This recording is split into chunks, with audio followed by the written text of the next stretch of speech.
This is Pleasant Gardens. This was where most of the African Americans in the city were buried. It was in operation from 1891 through 1970. Well, one day I saw in the paper an article about an abandoned cemetery, and so I thought, I can't believe that there's a place here that's so rich with history and I didn't know about it. And so I used the map on the front of the newspaper and drove over to the cemetery and found this beautiful place, and immediately felt the need to organize some community cleanups to bring attention to it. Many of the African Americans that are buried here were not slaves. And so they could be buried and recognized in different ways. But there's a very interesting cemetery called Beck Knob Cemetery that's located on the north side of the town.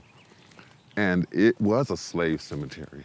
And when you look at how overgrown it is, it's almost sad that you can almost drive past it and not even know it.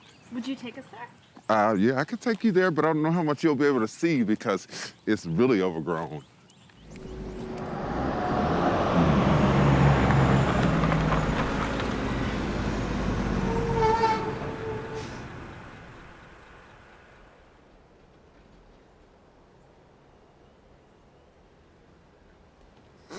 Wow.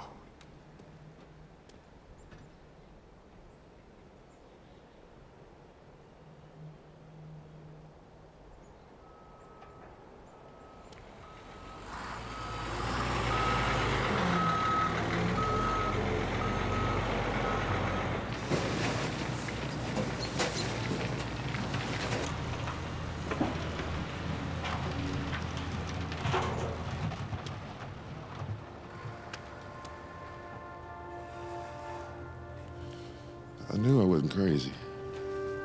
Look how close this line is to that.